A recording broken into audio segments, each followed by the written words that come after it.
Kehidupan di kota kecil seperti Purworejo ini tidak bisa terlepas oleh berbagai keistimewaan juga kekurangan. Mulai dari fasilitas pelayanan publik, pekerjaan, dan juga tidak lupa adalah gaya hidup. Namun tidak bisa dipungkiri bahwa dari semua itu pasti permasalahannya selalu kompleks. Dan kali ini saya berkesempatan untuk bertemu dengan pemilik kebijakan, yaitu Bapak Bupati Purworejo di Pendopo Kabupaten.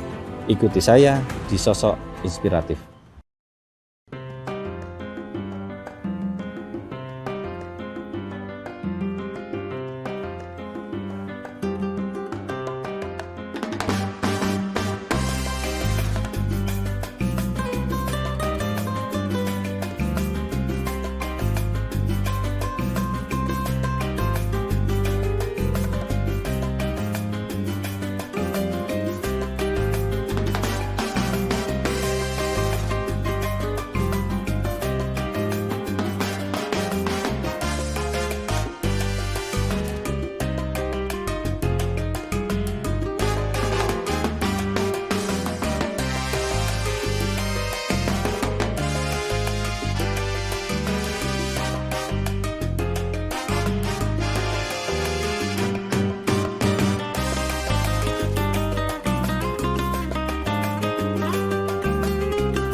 Jadi Sobat Pintar, di sini kita ketemu dengan Pak Bupati Purworejo.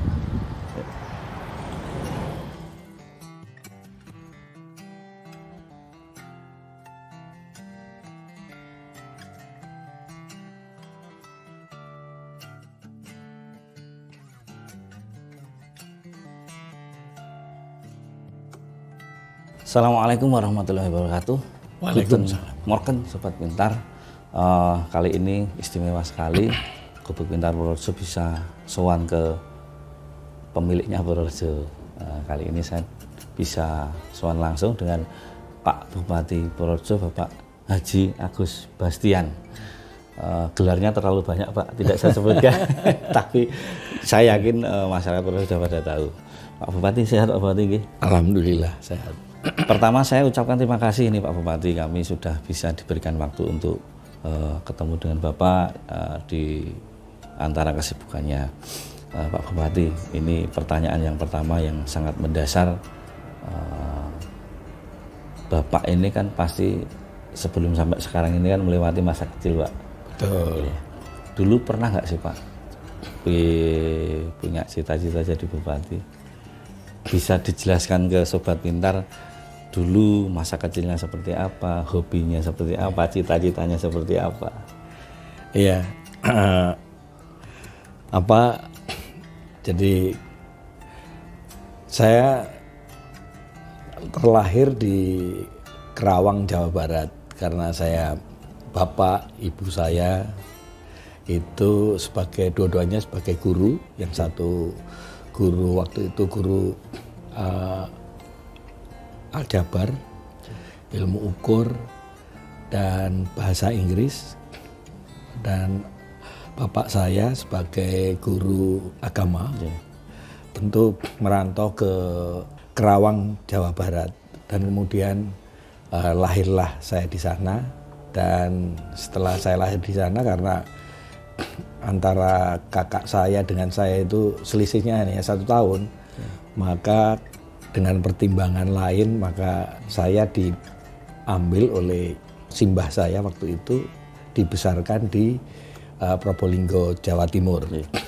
Hingga kemudian SMP saya pindah ke Purworejo dan bersekolah di sekolah yang dimana orang tua saya mengajar di situ, yaitu di sekolah, kalau sekarang SMP 8, kalau dulu SMPP Purwodadi itu.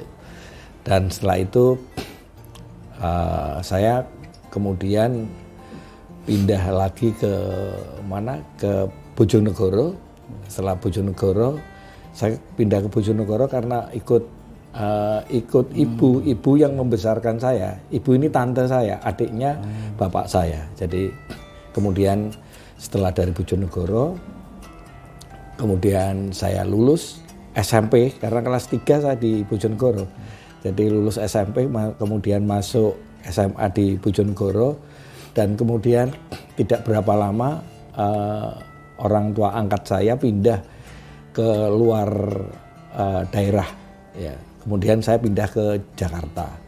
Nah, ke Jakarta saya menamatkan SMA saya di Jakarta, di SMA 2 Jakarta.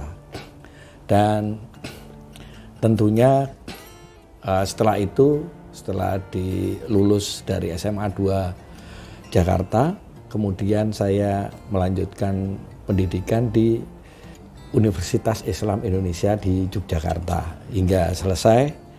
Dan kemudian sambil saya kuliah, sambil bekerja, karena ya tentunya jiwa kewirausahaan saya itu mungkin terlalu kental ya. Jadi waktu saya SMA pun saya sudah berbisnis juga walaupun kecil-kecilan. Dan waktu itu belum seperti sekarang. Sekarang kan eranya digital. Mungkin kalau sekarang mungkin sudah lebih dahsyat lagi ya.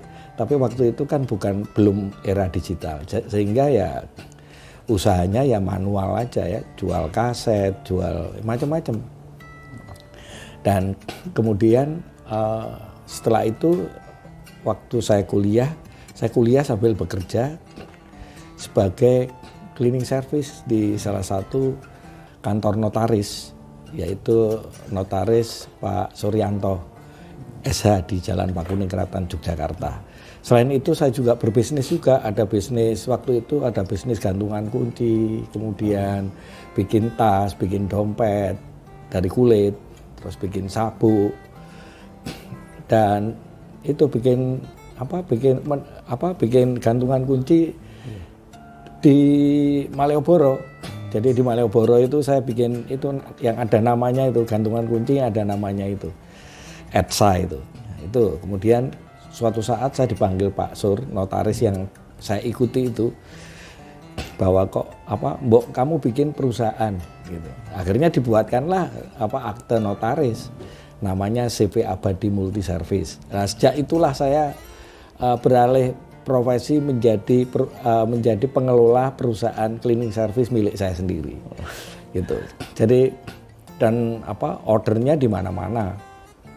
Kemudian juga merambah ke dunia perdagangan, kontraktor sebagai kontraktor interior dan eksterior, gardening, terus kemudian juga akhirnya juga ke pembangunan gedung ya, sebagai kontraktor gedung, dan itu terus berlanjut terus yang akhirnya juga sampailah pada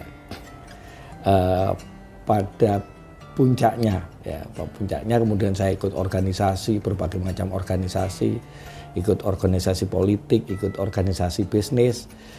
Saya pernah menjadi ketua umum HIPMI DIY, Daerah Istimewa Yogyakarta, dan kemudian ya bisnis saya akhirnya merambah ke seluruh daerah-daerah, sehingga tentunya dengan semakin besarnya perusahaan saya ketika itu ya yang membawa saya sampai saat ini. Dan ada beberapa hotel yang saya kelola ya, dan itu pun juga masih berjalan sampai waktu ini. Dan tentunya sekarang sudah tidak saya kelola lagi karena masing-masing usaha saya sudah dikelola oleh pihak lain. Jadi seperti air mengalir ya Pak Bupati, nggak pernah ada cita-cita jadi bupati? Tidak gitu pernah, ya? Saya tidak pernah bercita-cita menjadi bupati ataupun nggak ada, sama sekali tidak ada. Saya dulu cita-citanya cuma cita-cita menjadi orang yang sukses lah, sebagaimana cita-cita anak-anak muda ketika itu. Gitu. Jadi memang semua ini ya saya lalui dengan seperti air mengalir aja. Jadi nggak ada satu target atau apa, tidak, sama sekali tidak. Dan semuanya ini terjadi begitu saja. Ya kalau saya anggap terjadi begitu saja. Saya nggak pernah membayangkan apapun.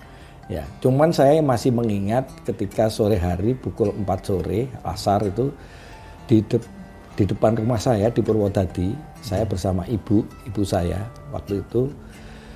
Karena di atas rumah saya itu ada tulisannya TN dari roster. Tahu roster toh? Lubang angin itu loh. Iya. Nah, itu ada tulisannya itu TN gitu. Nggak tahu ibu saya kenapa membuat tulisan TN itu.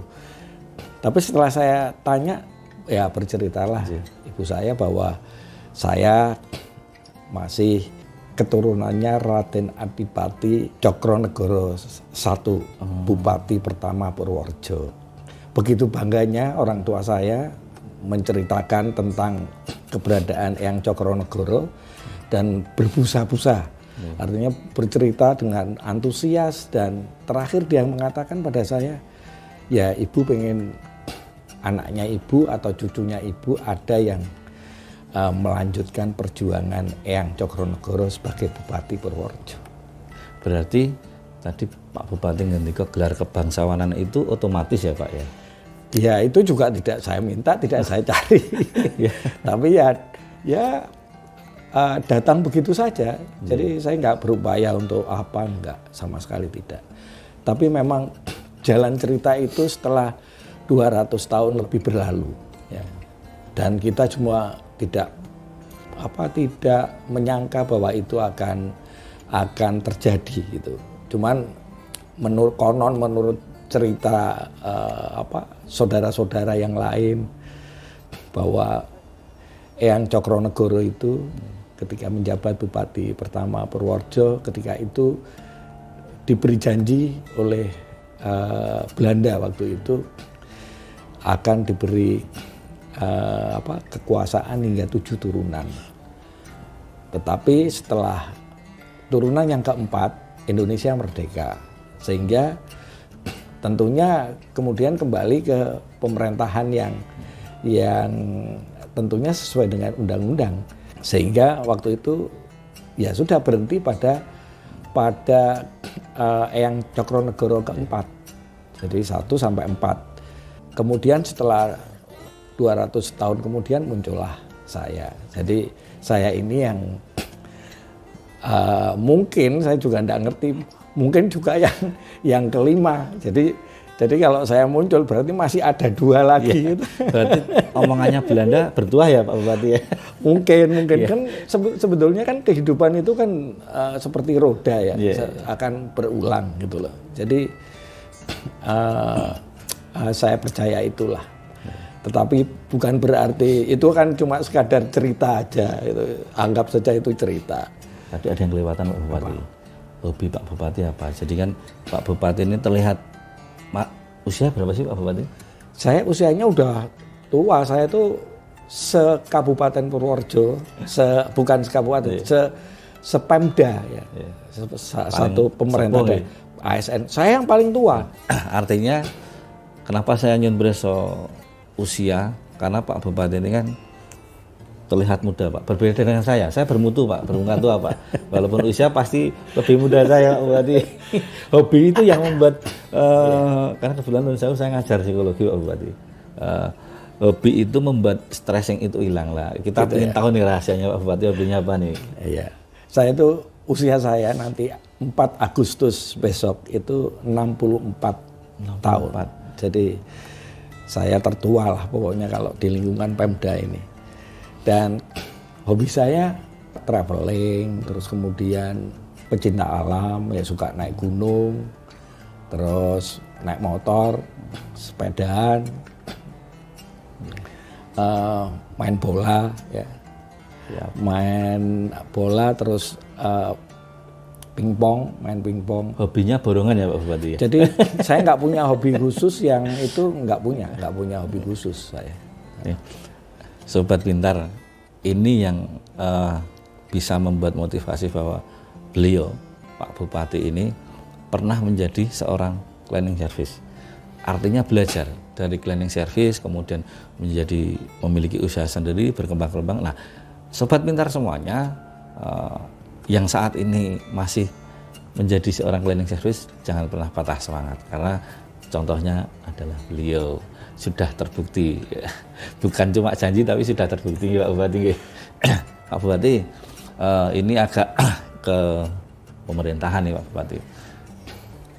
Saya ini kan juga lahir dan dibesarkan di Purworejo. Seumur hidup saya mengalami beberapa bupati sebelum panjenengan. Tanpa bermaksud membandingkan, karena semua orang itu punya kelebihan dan kekurangan. Tapi kami melihat Pak Bupati ini dari sisi khususnya pembangunan ini sangat luar biasa. Kami sangat terpesona lah dengan hasil panjenengan. Nah, apa sih yang membuat Pak Bupati ini kemudian termotivasi ingin membangun Purworejo berbeda dengan yang lain? Karena kan sebetulnya nih kalau bicara ya wis lah jadi bupati wis yang penting rampung, itu kan ada Pak yang seperti itu. Tapi ternyata Pak Bupati membuat gebrakan-gebrakan yang luar biasa, dan nanti pun ketika Pak Bupati sudah purna pasti saya masih akan selalu teringat iki lah alun-alun lho sing gawe sapa. Nah, kan kayak gitu Pak. Iya. Iya, sebetulnya Purworejo ini adalah satu kawasan atau satu wilayah yang di masa yang akan datang akan berkembang.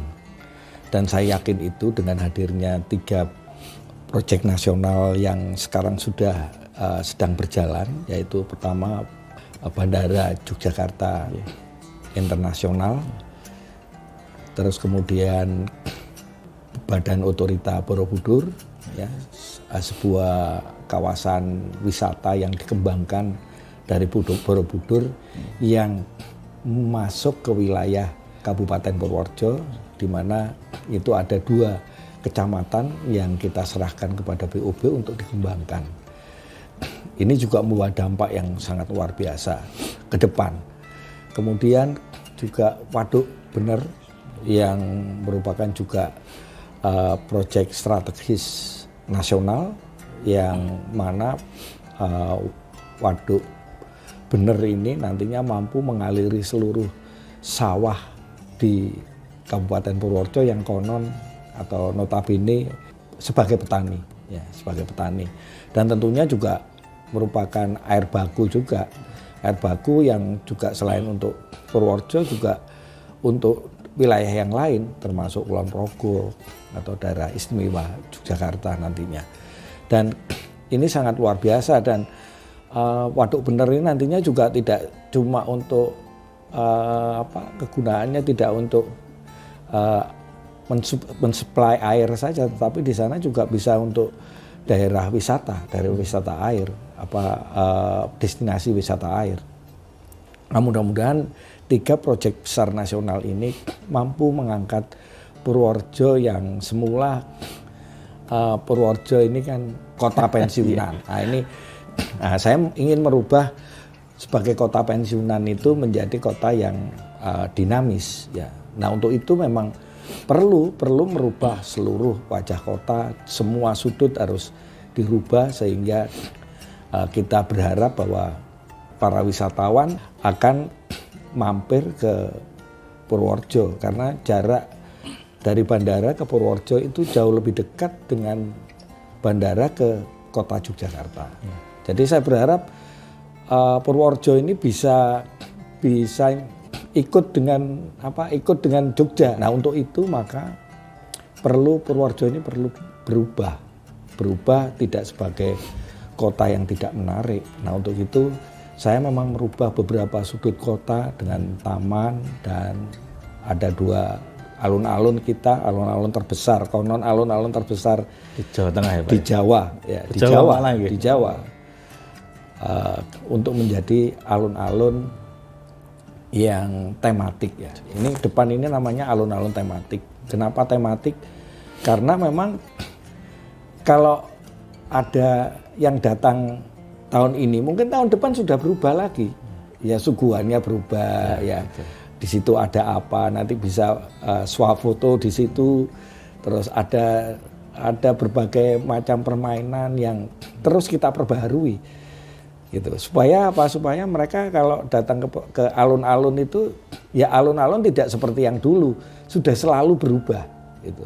Jadi makanya alun-alun ini sebagai ikon kita ya harus kita pelihara. Selain alun-alun Purworejo ada alun-alun Kutoarjo yang juga kita renovasi. Sehingga alun-alun ini memang menjadi salah satu daya tarik juga. Selain itu juga banyak yang kita renovasi juga banyak. Ada Heroes Park, kemudian ada juga Pantai Dewa Ruci yang dulu namanya, sama ngerti nggak namanya yang dulu Pantai Dewa Ruci? Pantai Jatimalang. Pantai Jatimalang. Kalau Pantai Jatimalang itu kan kurang apa ya, namanya kan kurang menjual, Pak. Kurang menjual iya, gitu, betul, kira-kira iya. begitu. Ya merubah itu dengan harapan supaya Pantai Jatimalang apa ya, sebagai pantai yang selalu bisa dikunjungi oleh para wisatawan. Kemudian juga ada rumah heritage. Ya, kan dulu kan sampean kalau lewat situ di depan Kodim itu kan rumah-rumahnya kumuh dan ya hancur, hampir ambruk sudah. Nah, itu saya perbaiki, saya kembalikan seperti semula sebagai daya tarik wisatawan yang datang ke Purworejo. Demikian pula Art Center, ada Tosan Aji, nanti bisa dilihat itu Museum Tosan Aji itu saya perbaiki. Ya, insya Allah itu merupakan inspirasi dari perjalanan saya dulu ke Leiden, ke Leiden. Dan waktu itu juga saya ajak juga beberapa kepala dinas di Purworejo ini untuk datang ke sana untuk melihat langsung museum di Leiden sana yang konon juga yang tidak kita punya di sini, di sana ada. Ya, sejarah-sejarah tentang Purworejo, tentang banyak di sana ada, semuanya ada. Barangkali nanti ke depan kalau Pak Bupati keluar negeri lagi bisa diajak salah satu tim kami, Pak, boleh. sekaligus praktek bahasa. Boleh. Nah itu, jadi kemudian ada Art Center ini. Art Center ini ya insya Allah sebentar lagi sudah bisa dinikmati oleh seluruh warga masyarakat Purworejo. Art Center ini menampung berbagai macam tentang sejarah Purworejo, tentang seni, tentang artefak, tentang macam-macam. Pusat ya di situ ya, bisa tahu semua lah dari situ. Ada di situ semuanya. Selain hiburan juga sebagai referensi tentang tentang kesenian yang ada di Purworejo. Lalu juga ada kita juga akan membuat mini zoo. Jadi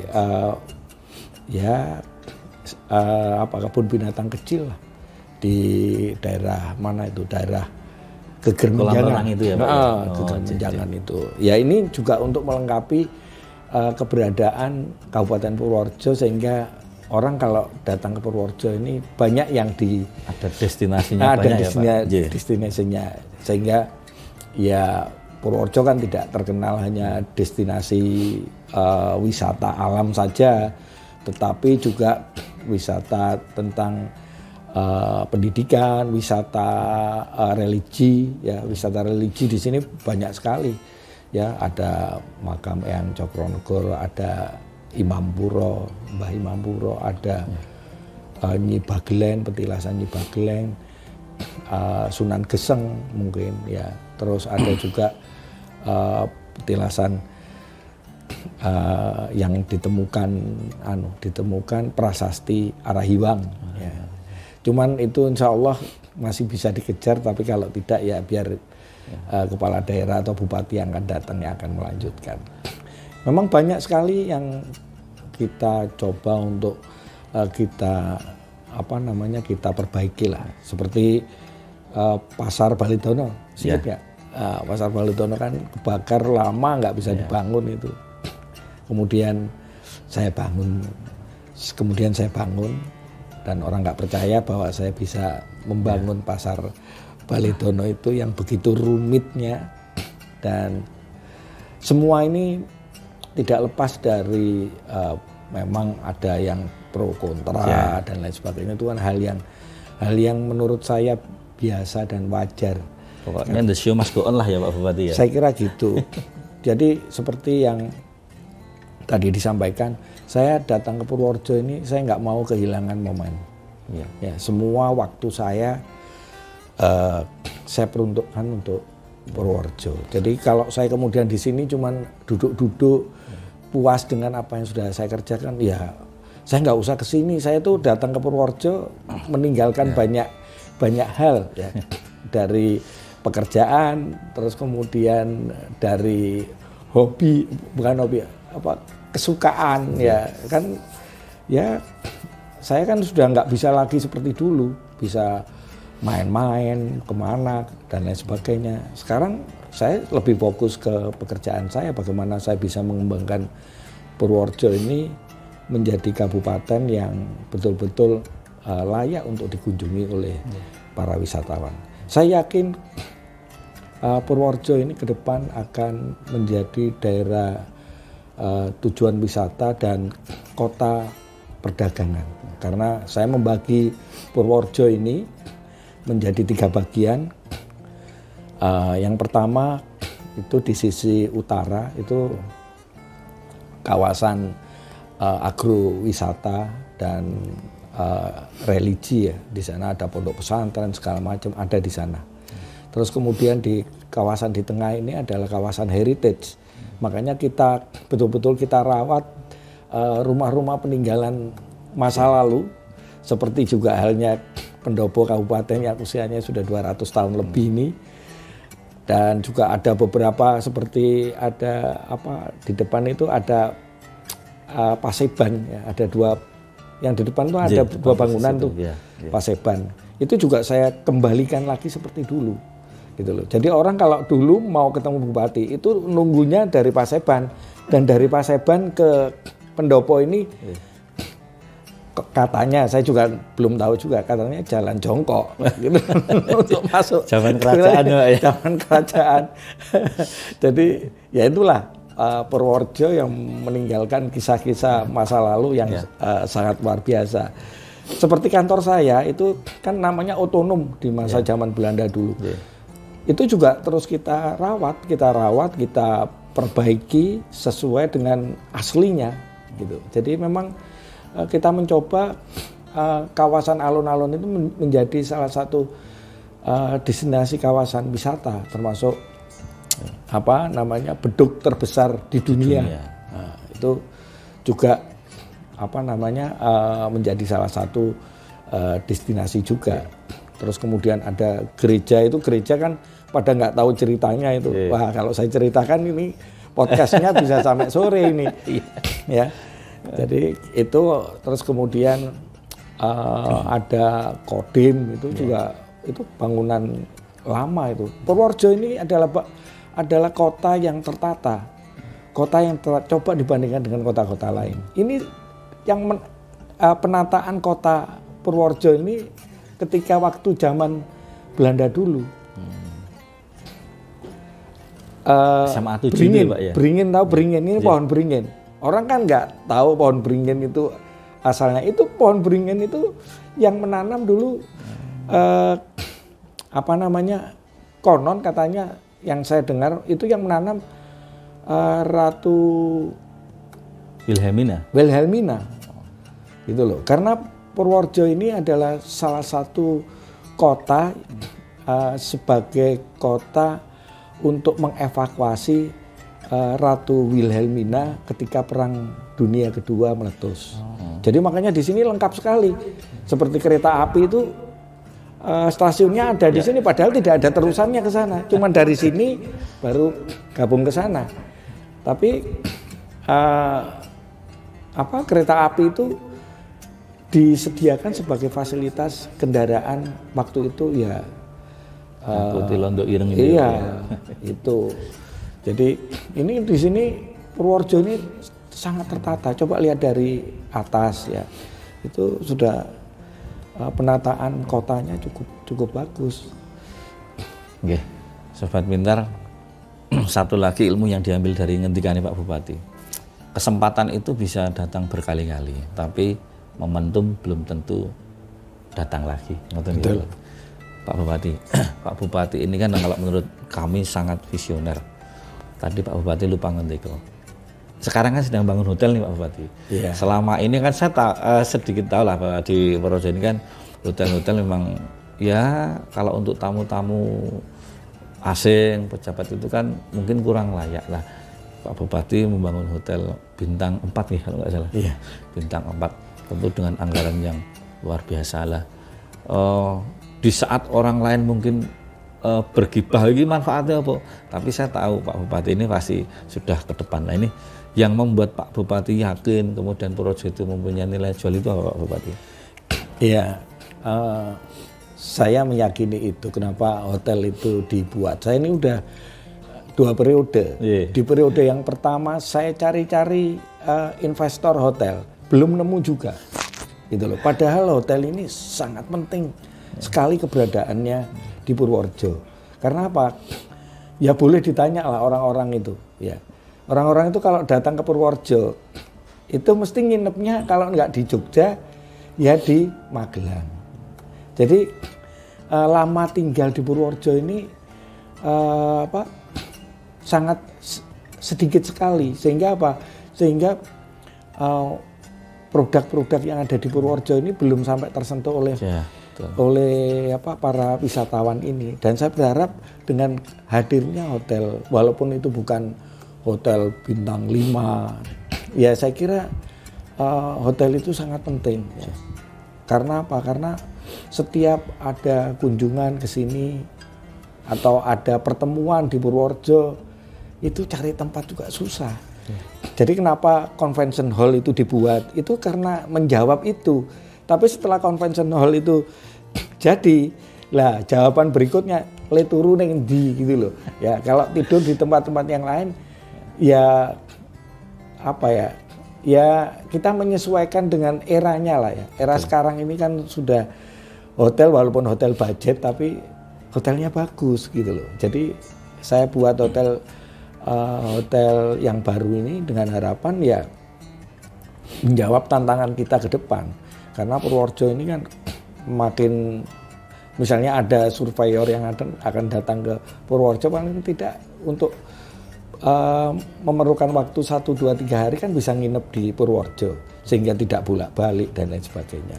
Jadi hotel itu sangat penting keberadaannya.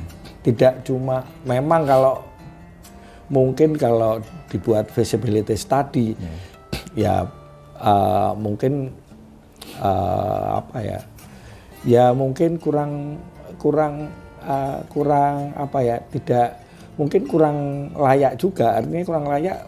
Mungkin perputarannya juga tidak menguntungkan sekali, tetapi sekadar bisa berjalan ya untung iya, tapi sedikit.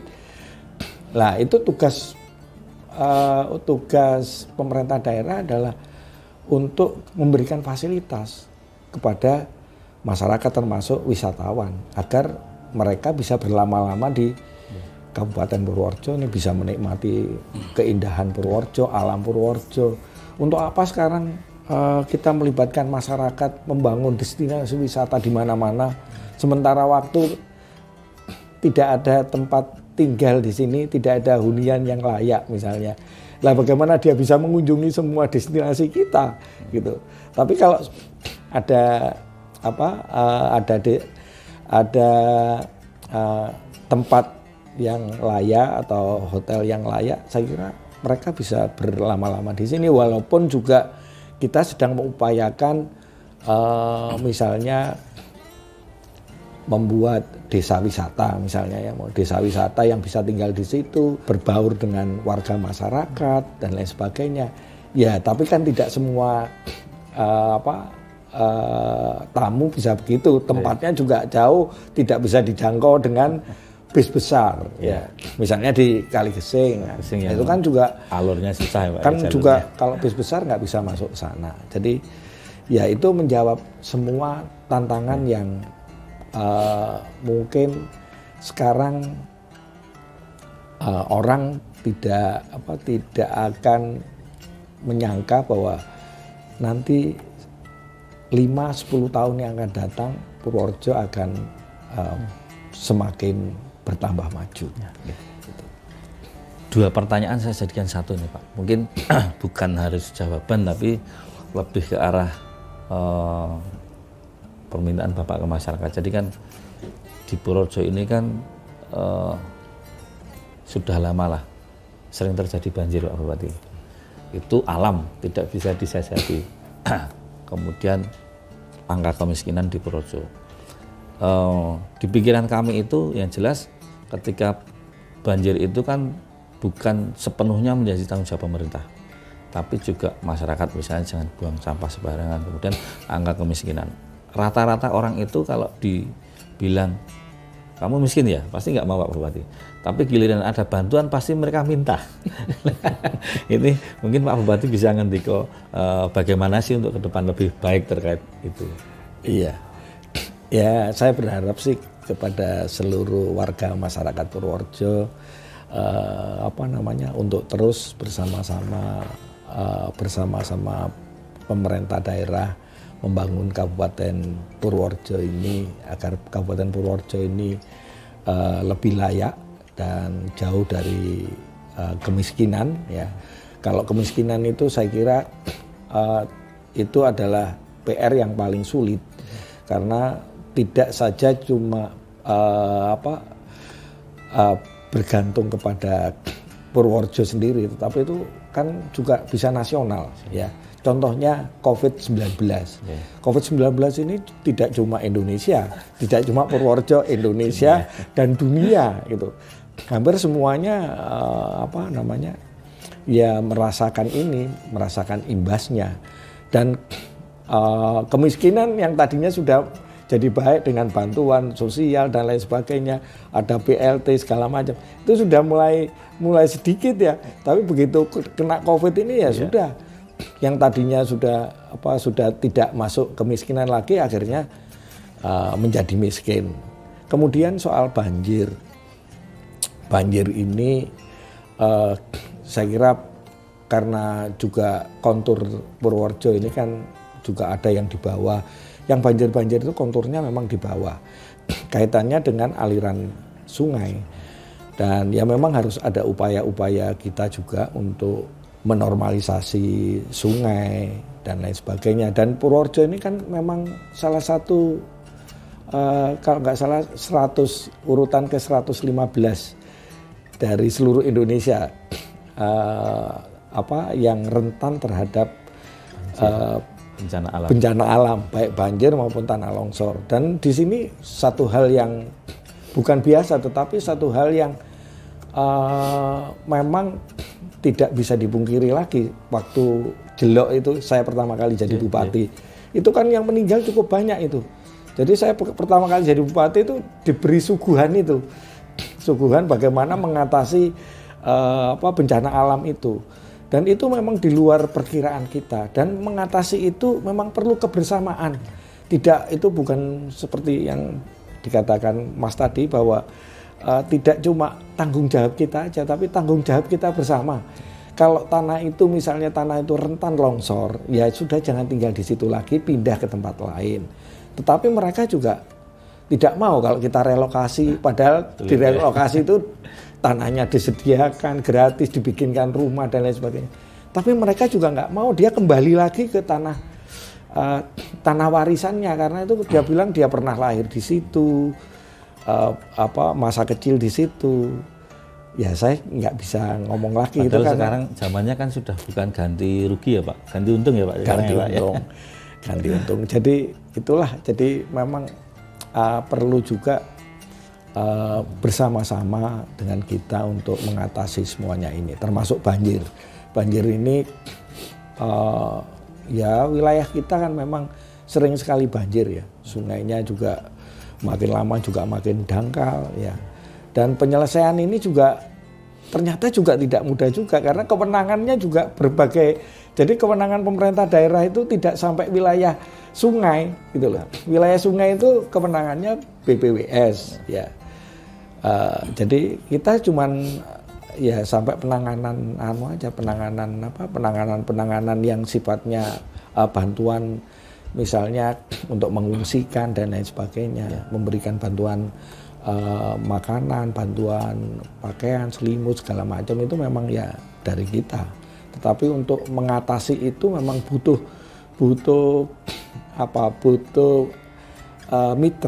mitra yang selalu harus kita komunikasikan dengan institusi lain gitu loh. Ya, dengan institusi lain, dengan kementerian itu. Terima kasih Pak Bupati. Pertanyaan terakhir Pak Bupati.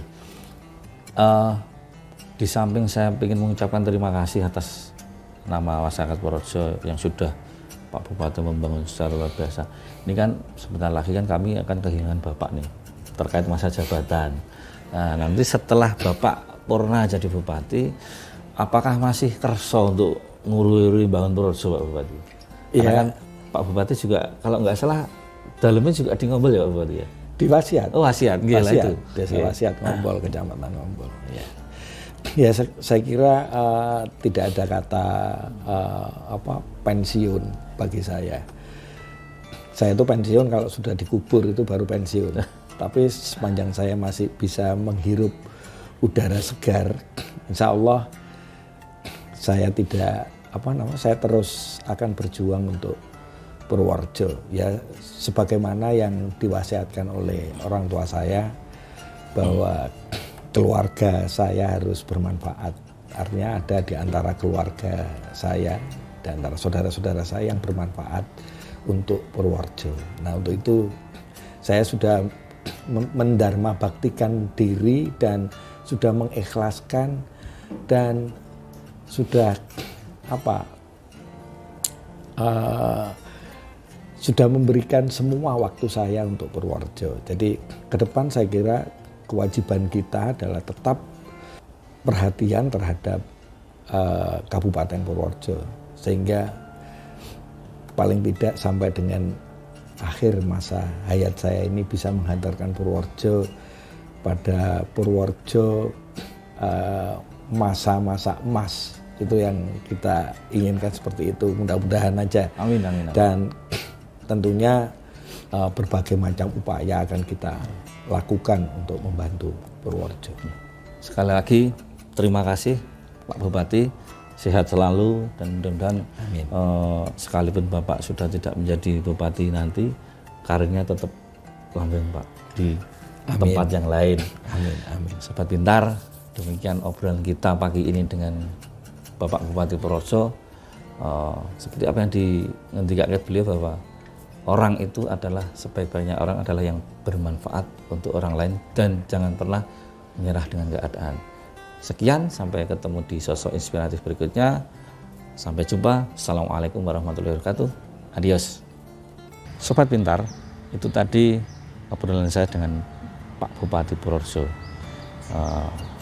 terkait pembangunan secara keseluruhan di Purworejo, kemudian harapannya ke depan. Dan harapan kami masyarakat Purworejo secara keseluruhan berharap untuk Bupati yang selanjutnya sama visionernya dengan Pak Bupati Agus Bastian, sehingga Purworejo menjadi lebih maju, lebih berkembang, dan tidak cuma hanya menjadi kota pensiunan. Terima kasih.